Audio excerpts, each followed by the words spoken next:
Կան մարդիկ, որոնք ստեղծում են բնակավայրի կոլորիտը։ Առանց նրանց քաղաքը գույն է կորցնում, զրկվում հետաքրքիր թեմաներից։ 20-րդ դարավերջին Կապանին երանգ տվողը թատրոնի, ռադիոյի ու մամուլի աշխատակիցներն էին։ Այդ ժամանակաշրջանի կապանցի հայտնիներից շատերը հիմա չկան։ Նրանց մասին պատմությունները սակայն դեռ հիշում են քաղաքում։ Դրանցից մի քանիսը գյումրեցի Գրիշա Մարգարյանն է մեզ պատմում։ Առաջին մարդը, որ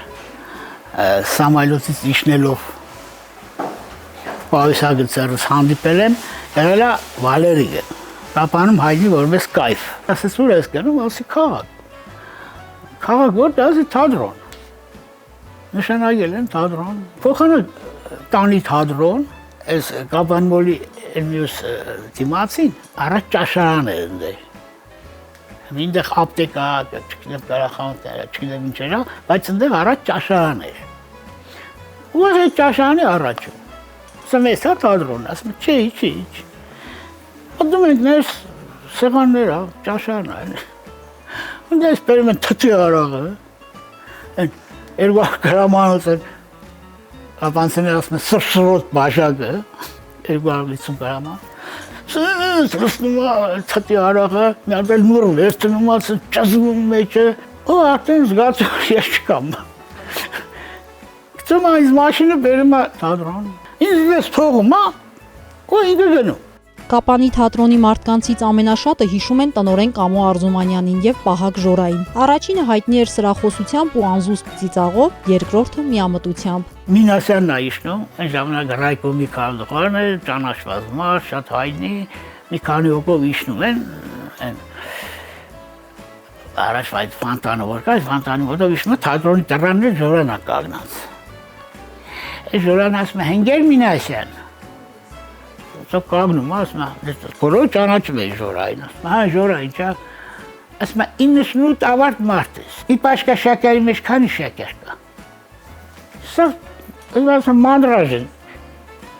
շկաբունի ինստիտուտը շաքարի, ասում է, Ժորա չգիտեմ, ասում է 164 շաքար կա, քինի որ շտեքունի կասես ընդելի մկաս։ Լրագրող Վահրամ Օրբելյանն էլ է թատրոնի Ժորային հիշում։ Նրա միամիտ խոսքերը մանրապատումների ժողովածու դառնալու չափ շատ են։ Երբ Հովանես Շիրազը մահացել էր, առաջարկում փոքրիկ ռեկորդ տիպի փոքրիկ հեռուստացույց է լինում, էլի։ Դրած միացրած տղերքով լրիվ նայում են դե Շիրազի այդ թաղմանների տրանսլյացիան ցույց է տալիս, էլի։ Ժորա մտնում է, ասում է, տղեկ, ես ինչ եք նայում, ասում արա սուսում նայելի Շիրազի թաղումն է։ Ելը նորից ուզ մարսնի բան խանգարի բան, ասում են սուս մնա, ասում են տենաս տեղում է նշանակելու։ Ժորայի ավակ որդին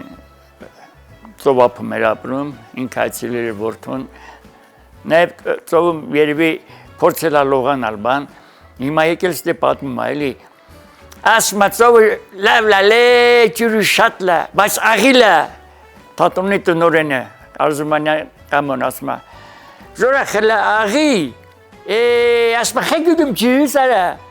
հանցոցուկունը պշանավիչ։ Կապանցիների հումորային պատմությունները շատ են հատկապես գյուղերի հետ կապված։ Ինքը Վաչագանից է, որ մյուս բնակավայրերի մարդկանց չնեղացնի հարազատ բնորանից է պատմում։ Այստեղ եւս զգուշությամբ է ընտրում դիպվածները։ Չէ, կարող է նեղանան, կարող է նեղանան։ Ուրեմն թևի դայու էշը ծերացել էր։ Արդեն չէր կարողանում փայտ կրի, խոտ կրի, այդ մարդը ուզում էր այդ էշից ազատվել, էլի։ Գյուղի լավագույն որսորդներից մեկին Գուրգենին կանչում է, թե Գուրգեն սենց էլի աղբեր, օգնիր ես էշից ազատվեմ, էլի, թե բա ինչ ասում է տանին գյուղից հեռու միտեղ, բայց գորացարում սպանիր, էլի։ Արդեն մտնում են գոմը, թևին խղճը հարվում է։ Ասում է Գուրգեն, կամաց կկրակից, այս էշի հետ 15 տարի աղբերությունը մրաց։ Լենտրուշ Սարգսյանը Չալդոն շատ ձգեցվածքով միազնավորություններ, միշտ փոխկապը կապած, պաթետիկ խոսք ուներ, նաև մի քիչ էլ սեր ուներ ինքը խմելու հանդեպ, մտնում է ուրեմն սնդի օբյեկտը մտնում որ ճաշի բան, ասում ազնիվ, բանը մի բաժակողի ինչ արժի, օրինակ ասում է 100 դրամ, ասում է մի կաթիլ ինչ արժի, ասում է ոչ մի բան, Լենդրուշ մի կաթիլ ինչ պիտի արժենա, դե ասում է մի կաթիլ, մի բաժակ լցրու։ Տիգրանուհի Բադալյան, Ռոբերտ Օհանջանյան, Տիգրան Թումանյան, Սյունիք լուրեր։